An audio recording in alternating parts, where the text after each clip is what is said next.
Se viene tema polémico, pero necesario. Vamos a hablar de la medicalización del malestar y hablaremos también de la relación que existe entre el DSM y la empresa farmacéutica. Hablaremos del consumo elevado que hay de psicofármacos en España y a nivel mundial y cuáles son las consecuencias que tiene todo ello en la población general, porque lo que sí observamos es que hay un mayor número de diagnósticos, hay una cronificación de los síntomas y sobre todo lo que hay es una perspectiva mucho más biomédica, que se centra en qué pasa en el cerebro y no tanto en el contexto de la persona. Pero inciso, esto no es una crítica ni un ataque ni a los fármacos ni a la psiquiatría. Nosotros trabajamos mano a mano con médicos y psiquiatras, consideramos que esto es necesario e imprescindible en muchos casos. Sí que pretende este episodio ser una crítica y sobre todo una invitación a reflexionar sobre los procesos diagnósticos, la medicalización del malestar y un sistema que muchas veces lo que hace es deshumanizarnos y utilizarnos o como productos o como consumidores de productos. Así que somos Jessica, Alberto, esto es un nuevo episodio de Freud en toda esta parte, metemos cabecera y vamos a por ello.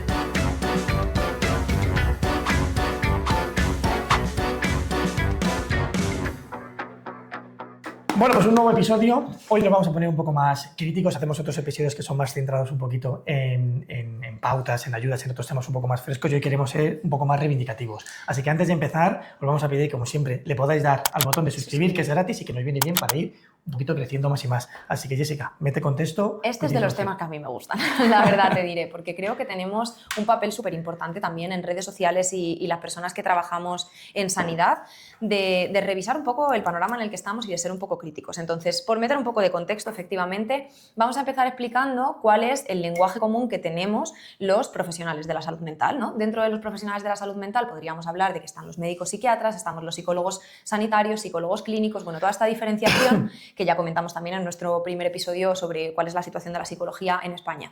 Entonces, ¿cómo nos comunicamos todos nosotros? A través de un libro, que es el DSM-5-TR, que es por el que vamos ahora mismo, que salió en 2022, que es un manual que recoge todos los criterios diagnósticos que tipifican cada una de las patologías mentales. Exactamente. ¿Vale? Y este DSM-5, ¿para qué sirve? Pues para guiar los diagnósticos, contiene dentro todos estos criterios que dicen si pudieses cumplir y pertenecer a esta categoría o no, pero también para unificar los criterios entre profesionales y que podamos entendernos de una manera un poco más sencilla. Pero además, que es lo que a mí me parece interesante, el DSM también determina las coberturas y los tratamientos posteriores, que quizá en la privada no tiene tanta relevancia venir o no con un diagnóstico, a no ser que sea un diagnóstico de un trastorno mental grave, pero tiene menos relevancia para nosotros que venga una persona con un diagnóstico de ansiedad o no, porque para mí lo importante es trabajar tu sintomatología, pero para poder tener acceso a un tratamiento público en la seguridad social o para poder tener acceso a una farmacología, sí que hace falta muchas veces este diagnóstico. Aquí es donde creo que va a venir un poco la crítica, ¿no? Sí. Del tema del DSM-4, de las limitaciones que tenía y de las cosas buenas, ya hablamos en un anterior episodio, ¿vale? Donde también definíamos un poco la diferencia entre lo que es un malestar, ¿no? y lo que es un trastorno. Pero creo que es muy interesante, creo que tiene muchísima cabida aquí, por lo que comentabas, y creo que lo importante de esto es muchas veces entender, ¿no? quién es el que configura, ¿no? ¿Quién es el que se encarga de realizar, ¿no? de establecer estos criterios, ¿no? ¿Quién se encarga de hacer el DSM o, en su defecto, por ejemplo, la OMS tiene el CIE-10, ¿no? Bueno, no sé si va por el 10 o va por alguno más, estoy desactualizado ahí. Pero bueno, ¿quién se encarga de hacer estos manuales estadísticos que sirven para el diagnóstico? Y aquí ya tenemos tela y tenemos nuestra primera crítica y hemos buscado un poquito datos. Estudios. Por simplificarlo un poco, aquí se reúne un comité de profesionales, tanto médicos como psiquiatras, como psicólogos y otro tipo de profesionales de salud mental, pero que en un 60%, ya anticipo, son psiquiatras, se reúnen y se juntan pues estas personas y al final determinan qué cambios hay que hacer del DSM anterior, cuáles van a ser las categorías, cuáles van a ser los diagnósticos dentro de las categorías, los subtipos en caso de que los haya y finalmente acaba saliendo esto desde su práctica y su experiencia, ¿no? En el último, que es el DSM-5-TR, que es el de 2022, tenemos que el comité de expertos eran 168 personas. Me parece súper interesante. 168 personas, de las cuales el 60% eran psiquiatras, el 40% restante psicólogos y otros profesionales de salud mental. Y hay un estudio muy interesante que ahora nos contarás también, Alberto. Estudiaron a 92 de los participantes de esos 168. ¿Y qué se descubrió de esos 92 participantes? Que el 55%, o sea, el 55 de esos 92 había recibido pagos en esos últimos años de la industria farmacéutica. Un total de en torno a 13 millones de dólares, en este caso, habían recibido ¿Para qué? En formato de comidas, eventos, viajes, consultorías, investigaciones, etcétera. ¿Para qué? Pues al final para potenciar también si se puede realizar algún tipo de apertura dentro de los diagnósticos y dentro de los criterios diagnósticos de cara a promocionar pues al final los medicamentos de estas industrias farmacéuticas. Son datos que se pueden contrastar, ¿eh? Porque, por ejemplo, esto es Open pondremos las Payment, fuentes. ¿vale? Open Payment, que es un programa federal de transparencia, ¿no? Donde se ve la relación, ¿no? Y los pagos que se hacen directamente o transferencias de valor que llaman, ¿no? Que son estas invitaciones, estos regalos, privilegios que dan a los médicos y que tienen relación directamente de la empresa farmacéutica con los médicos. Y es que estamos hablando de 13 millones o yo leía 14,2 millones, ¿no? Estamos hablando de un 60% de personas que se dedican a esto con un conflicto de intereses, bueno, pues que yo creo que eso ya te da para ya analizar un poquito pues que al final las personas no estamos condicionadas. Y que decimos, ¿qué pasa con el resto de los participantes del comité? Pues realmente es que no hay estudios. O sea, no es que se descarte, que no tengan participación y no influencia. De momento. O lo tienen de momento. Pero realmente no es que se pueda descartar que no hayan recibido estos pagos, sino que o no han querido participar en el estudio o no se ha podido investigar la procedencia de las transferencias. Una de las cosas que, por ejemplo, también, que buscamos estos datos, ¿no? En relación también con el DSM, que se critica mucho que parece que en las siguientes ediciones del DSM se han ido aumentando el número de criterios diagnósticos, ¿no? De trastornos mentales. Y luego lo que nosotros hemos visto, intentando ser lo más riguroso posible y teniendo en cuenta no solo las categorías principales, sino las especificaciones y subtipos, es que no ha aumentado tanto. El primer DSM se saca en 1950 y poco, 3, 4, ¿vale?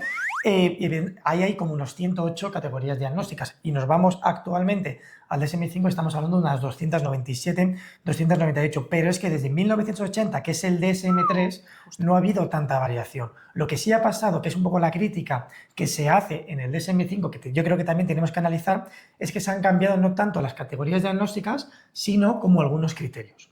Que lo que hacen los criterios es ampliar un poquito las fronteras para que quepa más gente dentro de estas categorías diagnósticas. Y por eso en la introducción decíamos que cada vez tenemos más diagnósticos, no solo porque haya un boom en la salud mental y haya más conocimientos y por lo tanto haya más recursos y haya más gente que acude a encontrarle una explicación, sino que también hay mayor cabida en las categorías actuales. En eso no es lo mismo tener una casa de 50 metros donde entran X personas que tener una casa de 100 metros cuadrados que entran más personas. Justo.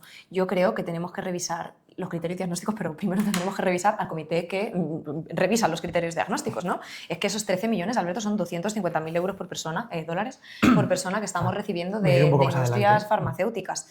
Porque a mí me llevaba esto a pensar en cuáles son las estrategias que utilizan las farmacéuticas, ¿no? Y leía en un libro, por cierto, que guía un poco todo el discurso que tengo hoy, que es el de Sedados de James Davis, que me parece súper interesante, leía que al final las estrategias de las farmacias tradicionalmente eran generar nuevos fármacos. Voy a generar un nuevo fármaco porque he descubierto esta enfermedad y entonces investigamos cómo poder paliar la sintomatología de dicha patología, ya sea médica o psiquiátrica, y a partir de ahí genero nuevos fármacos. ¿Cuál es la estrategia actual? Pues al revés, ya tenemos los fármacos, entonces este fármaco que quiero vender más, necesito inventar, desarrollar, buscar o promocionar, que esto lo utilizan ahora las industrias farmacéuticas, ciertas patologías mentales, ciertos trastornos mentales, para poder vender más de este fármaco, ¿no? Al final, ¿cómo lo hacen esto? Pues obviamente moviendo masas con dinero, como pasa en este tipo de sociedades, ¿no?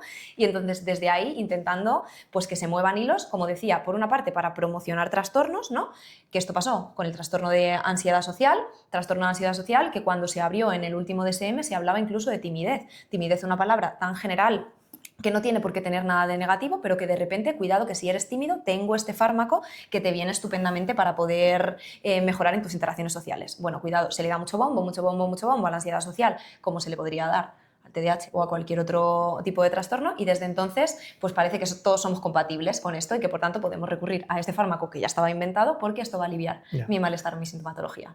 Esto tiene mucho que ver, ¿no?, con lo que tú dices de lo que hablamos un poco antes de cómo encajar un poco en las variables que entiende la sociedad que tienes que ser, ¿no? Es como que no aceptamos que hay personas que son mucho más extrovertidas y hay personas que son más tímidas y que no tienen, o personas que se encuentran mucho más a gusto en contextos más pequeños, y hay gente que se encuentra y se desenvuelve súper bien en contextos muy amplios, ¿no? Entonces tendemos un poco a patologizar y con eso muchas veces yo creo que el debate que se monta es cuál es la primera opción de tratamiento. Más allá de que entiendas a justificar que a lo mejor no es timidez y cuando ves la frontera, ¿no?, entre lo que es tímido y cuando empieza a ser una variación que podamos llevarlo a lo mejor a un trastorno, es cuál es la primera línea de tratamiento, que yo creo que muchas veces el debate está ahí. Y nosotros, por ejemplo, que tenemos un trabajo muy centrado a veces también en chicos y chicas con TDAH y adultos, y yo creo que ya eso no está pasando tanto, ¿no? Sobre todo, pero no tanto por el cambio de las farmacéuticas, sino por los profesionales psiquiatras que se dedican a hacer esa primera línea de intervención, es que la primera línea de tratamiento se ha considerado que era la farmacología, ¿no? Y entonces yo creo que ahí nos estamos confundiendo. Cuando realmente vas a buscar en cualquier manual de evidencia científica y ante cualquier problema psicológico, lo que recomiendan siempre es un tratamiento combinado. Mínimo. Mínimo, efectivamente, pero mínimo un tratamiento combinado ante cualquier patología mental o cualquier trastorno mental, pero esto pasa con depresión, ¿no? O sea, al final vamos a ponernos en una persona ordinaria, nuestra vecina de abajo. Está empezando a percibir que tiene una gran problemática que le interfiere en cuanto a su estado de ánimo y va al médico. Y va al médico y vamos a ponernos en una mujer de 50 años. Va al médico y ¿qué te dice el médico? De cabecera. Le dices que estás triste, que no te sientes productivo en el trabajo, ¿y qué te dice el médico? Bueno, pues ya está, te manda un antidepresivo y te lo manda el médico de cabecera. Y en ese momento es cuando hablabas al principio, ¿no? En la intro, Alberto, que decías que se da mucha influencia a qué pasa en tu cerebro. Tú eres el que tiene un problema, ¿no? Funciona todo mal. Cuando verdaderamente se deja fuera todo el contexto de esta mujer. Y quizás es una mujer que está sobrepasada por su situación laboral, que tiene una relación súper deficitaria con su pareja y que se siente aislada y no tiene una red de apoyo, y entonces yo tipifico el problema en tu cerebro. Pero aparte lo que tú dices es que creo que pasa algo en el cerebro. Claro. Obviamente se producen seguramente determinados desequilibrios a nivel de neurotransmisores que pueden mantener y que pueden generar determinada sintomatología, pero eso, el cerebro pasa en un contexto. Es decir, todo eso que pasa en el cerebro se desarrolla por algo exógeno. Es decir, no tenemos una depresión endógena que simplemente se produce un desequilibrio y ahí tenemos que tratarlo con un fármaco, sino que es que todo eso pasa porque hay un contexto y hay un entorno que acaba desembocando todo esto.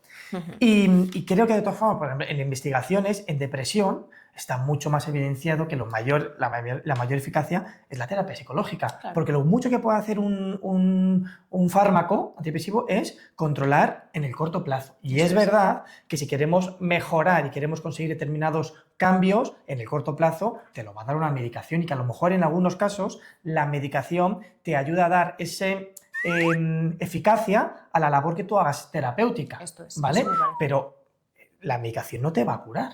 La medicación lo que te va a curar es la terapia, el trabajo que hagas con tu profesional y que te ayuda a todo esto. Justo, yo creo que la medicación, y nosotros lo vemos, ¿no? en algunos de nuestros pacientes, que hay ocasiones en las que nosotros como psicólogos, que no tenemos la capacidad, muchísimo menos, de poder recetar, ni de poder ni siquiera hacer una recomendación de que esto tenga que suceder, pero a veces nos pasa, ¿no? A mí me ha pasado con pacientes a los que ves y dices, ahora mismo me está costando mucho poder trabajar a nivel emocional y a nivel clínico porque necesito que haya algo que estabilice mínimamente tu estado de ánimo a corto plazo y a partir de ahí que nos pongamos a trabajar. Entonces la idea es, lo ideal creo, empezamos con un tratamiento psicológico que sea adecuado y con un especialista en aquello que te está sucediendo. A partir de ahí, si es necesario, combinamos con un tratamiento farmacológico que nos acompaña de inicio para estabilizar esa parte más médica y más biológica y poco a poco vamos retirando la farmacología para quedarnos con aquello que va a provocar cambios en nuestro sistema y que lo que va a hacer es que se mantengan esos cambios, porque la farmacología en sí misma, pues no.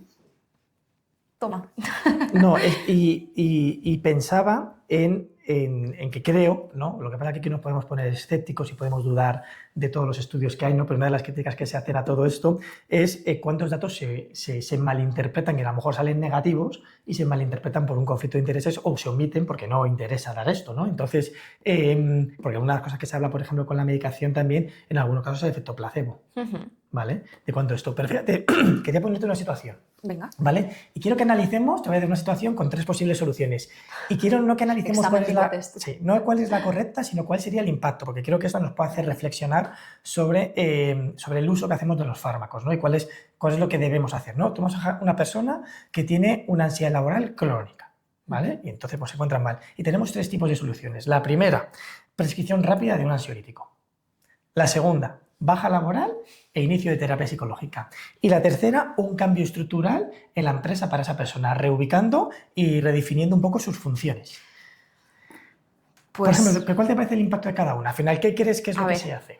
¿Qué creo que se hace? Insisto, y decíamos desde la intro, vivimos en una sociedad consumista. Entonces, ¿qué es lo que interesa? Interesa que esa persona no coja, obviamente, una baja, porque esto va a ser algo que va a implicar un tratamiento de una duración media, tampoco voy a decir alta porque no debería, pero debería ser de una duración media, y entonces lo rápido es, toma esto, tu problema está en el cerebro, solventado, trabaja, produce y genera economía. Al final esto creo que por desgracia es un poco así. Pero ¿sabes cuántas personas al día están de baja laboral? No tengo ni idea. En España. Ni voy a tirar un número, porque voy a quedar como un ignorante. Lo leí esta mañana porque quería buscarlo. 1 millón. Hay 1 millón de personas en España de baja diaria. Y hay un porcentaje súper alto de este millón que es por una consecuencia emocional, psicológica, de vulnerabilidad, ¿no? Entonces, al final tenemos que ver, ¿no?, los parches que estamos poniendo a nivel mental y sobre todo creo que hay que pues hacer este trabajo que decíamos al principio un poco más crítico de plantearnos, ok, el parche está ahí, lo vemos, creo que gran parte de la sociedad lo ve, pero ¿por qué está ahí ese parche? ¿Quién pone ese parche? ¿Y qué es lo que está pasando? Pues al final que nos invitan a producir de una manera constante y permanente. Esas son las consecuencias, que nos hemos saltado un poco la estructura, es la consecuencia es un poco que luego tiene esta medicalización y esta patologización del malestar y esta sociedad inmediata del consumo, de la productividad todo el rato, de encajar un poco con los cánones que te exigen, pues te lleva a tener que esto. Que creo que, por ejemplo, una de las consecuencias que también tiene para los profesionales médicos es que si tú tienes en un sistema público 10 minutos para ver a cada paciente, ¿qué es lo que encaja? Encaja prescribir un fármaco. Sí, sí, claro. ¿Vale? Entonces tú dices, esta persona que viene y que le cuenta que está apática, que no tiene energía, que no tiene ganas de comer, que no tiene ganas de ver a nadie, pues lo que encaja en 7 minutos es decir, pues perfecto, toma este antidepresivo, me hago un seguimiento en unos meses y que pase el siguiente. ¿Y qué conlleva esto? Además de en el paciente, que obviamente qué desastre de tratamiento y qué parche, como estábamos diciendo, pero qué implica esto en el profesional, ¿no? Que estamos viendo, constantemente médicos saliendo a las calles y diciendo mi trabajo, además de que considero que no está pudiendo ser bien hecho, es que me está desgastando absolutamente, porque creo que entras en un proceso de extremada frustración, porque entiendo que hay personas con una vocación increíble y con una profesionalidad increíble que no pueden dar lo que quieren dar, sobre todo dentro de eso, de la psiquiatría, por ejemplo, en la pública, ¿no? Que les lleva a ser conscientes de que no pueden hacer un mejor trabajo y además a estar absolutamente desgastados, echando unas horas que son increíbles, y llegar a casa y decir, bueno, pues he hecho lo que he podido, según los protocolos que tengo. ¿Suficiente? No. Ya. Y al final hay mucho burnout, luego también dentro del mundo sanitario, ¿no? Y al final hay mucho sentimiento, yo creo, ¿no?, que a nosotros nos pasa también, de decepción incluso a veces con uno mismo, ¿no? Decir, no estoy pudiendo hacer, y porque al final te metes un poco en lo que te presiona y en el ciclo y pierdes un poco como la labor más humanitaria, más de tu vocación de por qué hiciste esto, ¿no? Y esto es complicado. Pero es verdad que aquí no veo mucha más salida, ¿eh? Me cuesta ver si no se ponen determinados cambios a nivel estructural, claro, de gobierno, de país. Es complicado. Pero a nivel de gobierno también hablábamos en ese primer episodio. ¿Es una cuestión de falta de recursos o es una cuestión de hacia dónde van dirigidos los recursos? Bueno, pues creo que lo hablamos en el primer episodio, del Plan Nacional de Salud Mental que ha habido aquí en España, que supuestamente se destinan para los próximos 4 años 37 o 34 millones eran de euros, ¿no? Bueno, vamos a ver. Empieza a haber cosas. ¿Sí? Sí. Nosotros tenemos alguna compañera y sé que prueben algunos gobiernos que para aumentar las personas dentro del sistema de sanidad público se están cambiando de que ya no tengan que tener el PIR, que es esta formación de 4 años de interino, ¿no? Y empiezan a poder contratar o a valorar contratar profesionales con habilitación sanitaria para ejercer esto, ¿vale? Con algunas condicionantes. Con otras funciones seguramente, ¿no? Porque al final esto va a dar que hablar, obviamente, también. Sí, porque además, claro, obviamente por eso los PIR, claro, que se han formado, que se han currado tanto, decir, oye, qué injusto es, ¿no? Pero bueno, con sus críticas obviamente y sus limitaciones, pero creo que, o por lo menos hay un intento, veremos a ver, seguiremos, como dijimos en el primer episodio, haciendo un análisis de esto. Unos datos que quiero que traigas aquí, ¿vale? Que me parece muy interesante. Sí, los tienes, los comentado antes. Vale. Es de que analicemos de que hay empresas farmacéuticas que están multadas, ¿vale?, por problemas éticos, por uso indebido. Bueno, que nos cuente Jessica porque me ha parecido... Nada, vamos a pasar muy rápido, pero sí que he podido encontrar qué empresas farmacéuticas que tienen una relación directa con la salud mental tienen actualmente o han tenido en estos últimos años multas por mala praxis, ¿no? Entonces, tenemos aquí las 5 principales. Tenemos que Lilly Company tiene una sanción de 1,3 billones de... 1,3 billones. Yo no puedo pensar en billones. Te lo dije una vez, o sea, sé que sueno súper, pero es que no puedo pensar en billones. Tiene una sanción de 1,3 billones por el producto de Zyprexa, el antipsicótico, ¿vale?, por una promoción ilegal para usos no aprobados. por ejemplo, en demencia con ancianos, publicidad engañosa y presentación de riesgos minimizados. Esto comprobado, ¿vale? Tenemos GSK, que también tiene una multa de 3 billones, una sanción de 3 billones por el medicamento de la paroxetina y el bupropión, por marketing ilegal, promoción para usos no aprobados en menores de 18 años y por no informar adecuadamente de riesgos y de efectos secundarios. Johnson & Johnson por Risperdal. Tenemos 2,2 billones de sanción por falso marketing, promoción del Risperdal para usos no aprobados y pagos y clickbaits para incentivar la prescripción de dichos fármacos. Cuidado con las redes sociales y el efecto que tienen. AstraZeneca por la quetiapina, 520 millones por marketing ilegal, promoción fuera... millones. Sí, pasamos a millones, ya salimos de los billones, pero vamos. Marketing ilegal, promoción fuera de las indicaciones aprobadas. Al final un poco todo lo mismo, ¿no? Cuestiones de marketing y de minimización de efectos secundarios o de un intento de lo que decíamos antes de tengo este medicamento, tengo que ampliar a las personas que puedan utilizar este medicamento, por tanto voy a promocionar trastornos mentales para que podáis beneficiaros de esto que os estoy mostrando, ¿no? Entonces, cuidado, estamos hablando de ancianos con demencia, de menores de 18 años, o sea, se amplía la población un poco ya sin reparo y ética ninguna. Y estamos hablando de billones, que supuestamente estas multas entiendo que están hechas para que las empresas no quiebren, porque tampoco interesa que quiebre esas empresas. Entonces, no, claro. Tú imagínate la cantidad de dinero que tienen que hacer para que te multen con estas cantidades. Y no quiebran, ¿eh? Entonces... Lo leía el otro día, creo que igual me la estoy jugando, pero juraría que las empresas farmacéuticas son la tercera potencia mundial que más dinero gana.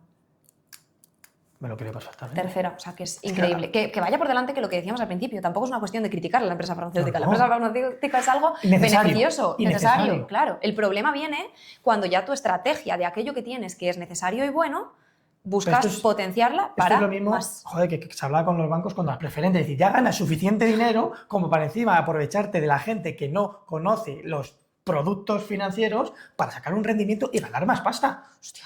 Pues pudiendo hacer el bien. Claro, entonces, es lo que te digo, sí. son necesarios. Obviamente el tratamiento farmacológico salva muchas vidas, seguirán salvando muchas vidas y a veces tienen que ser la primera opción de tratamiento, pero, coño, ¿sabes? Regulemos un poco éticas. Hablando de regulación, ¿vale? Que eso me parece interesante, que eso nosotros lo hemos vivido desde la práctica clínica. Ajá. Uno de los problemas que hay también con el tema de la regulación del mercado de los fármacos, ¿vale? Que, por ejemplo, aquí en España hay una regulación que te impone, ¿no? El Estado te impone unos precios, porque además, como sabemos que muchos de ellos, o la gran mayoría, están subvencionados, gracias a Dios, y por favor, que no cambien, defendemos la sanidad pública, ¿vale?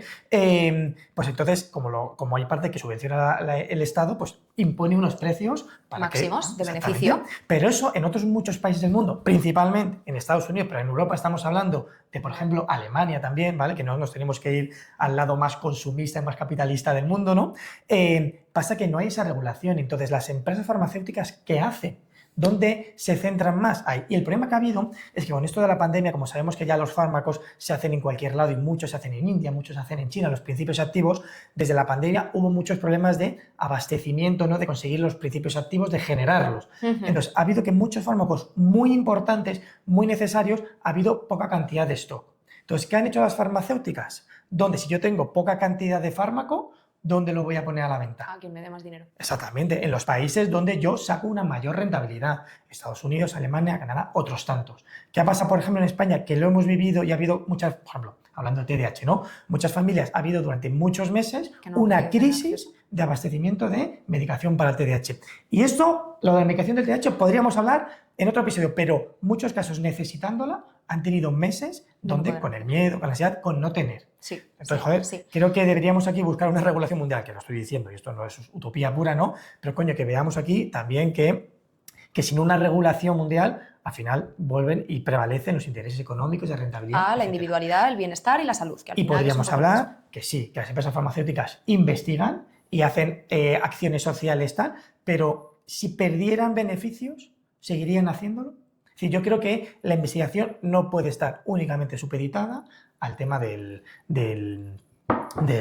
los rendimientos, de los beneficios. De los beneficios ¿vale? Intereses económicos.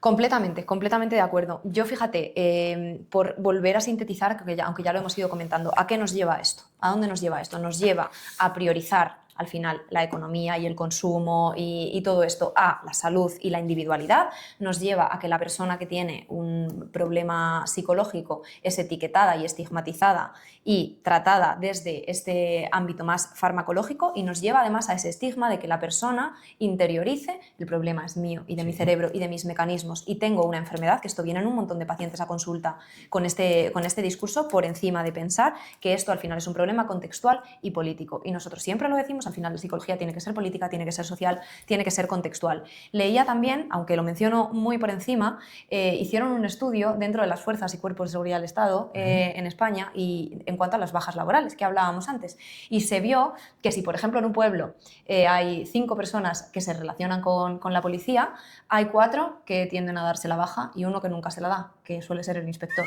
Entonces sí que está muy ligada también a tu contexto laboral y a tu contexto personal, ¿no? Entonces tenemos que ver un poco quién soy, en qué momento estoy, y no puedes trabajar solo mi sintomatología desde lo farmacológico, dejándonos un poco de lado cuál es tu vida, qué te ha llevado a sentirte así y por qué estás mostrando esto. O sea que al final incluso el estado de ánimo cuando hablamos de una depresión no es más que un síntoma de otras cosas que están por debajo. Nosotros lo vemos un poco si hacemos un iceberg, ¿no? Lo que se ve es ese estado de ánimo, esa irritabilidad, esa desmotivación, ese pero lo que hay por debajo quizá es un problema estructural, un problema social y un problema pues muchas veces laboral, de vivienda, de otras muchas cosas.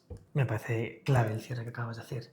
Resumiendo también un poco, si no aumenta y se sigue viendo este déficit de recursos públicos de atención en la salud mental, la medicación seguirá ganando por rapidez. Por supuesto, por supuesto. Dicho pues eso, sí. os dejamos ahí, comentarnos en la caja de comentarios qué opináis, si tomáis, ¿no?, fármacos habéis tomado y cuál es vuestra opinión al respecto. Justo, y nosotros ya hemos vaciado. Muchas gracias por acompañarnos. Nos vemos. Chao, chao.